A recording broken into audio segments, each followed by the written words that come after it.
बांग्लादेश में हिंदुओं को चुन चुन करके टारगेट करके केवल हिंदुओं को मिटाया जा रहा है, मारा जा रहा है। और ये षड्यंत्र बहुत पुराने समय से चल रहा है। हिंदू ने बहुत सहन कर लिया, अब हिंदू सहन करने वाला नहीं है।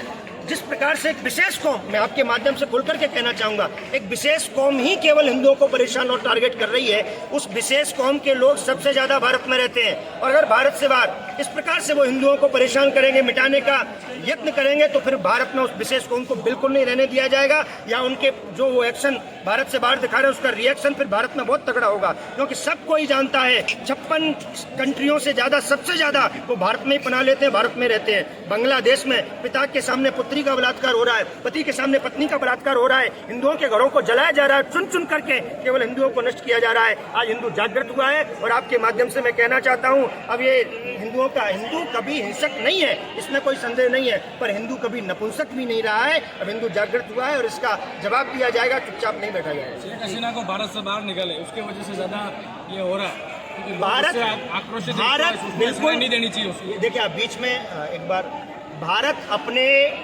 मुद्दे स्वयं उठा लेगा, हमें क्या करना ये विचार करना चाहिए। हम ऐसा नहीं केवल बांग्लादेश में प्रताड़ित होते हैं। आपके यहाँ बीच में हमारे सुदेपुर में आकर के, बीच में आकर के एक विशेष कौम कन्हैया लाल का हत्या कर देती है, तब हम कहाँ अभी जागृत हुए हैं। इस प्रकार की किसी प्रकार की घटना न भारत से बाहर और भारत के अंदर, तो बिल्कुल खुल करके सुनना, राष्ट्रीय न्यूज पर बोल रहा हूँ, भारत के अंदर इस प्रकार की ये विशेष कौम की हिंदुओं के प्रति घटना बिल्कुल सहन नहीं की जाएगी। रही बात भारत के शेख हसीना की आदि मुद्दों की, तो भारत का ये अपना राष्ट्रीय मामला है, ये अपने आप भारत अपने स्तर से निपटे। इस तरह के धरना प्रदर्शन आखिरकार इस तरह के हादसों के बाद ही क्यों नजर आते हैं? जो एक तरफा कार्रवाई करने के लिए बाकी क्यों नहीं किया जाता है? बात यही है, इसमें कोई संदेह नहीं कि हिंदू से शुरू से बताया गया कि हिंदू दयावान होता है, हिंदू हिंसा नहीं अपनाना चाहता। लेकिन जब किसी चीज की अति हो जाती है, तो वही अपना हिंदू जागृति अभी भी बड़ी शालीनता से विरोध प्रदर्शन कर रहा है, अभी भी किसी प्रकार की हिंसा नहीं कर रहा। लेकिन अगर इन विधर्मियों ने अपने इस कुकृत्य को नहीं रोका, तो फिर हिंदू भी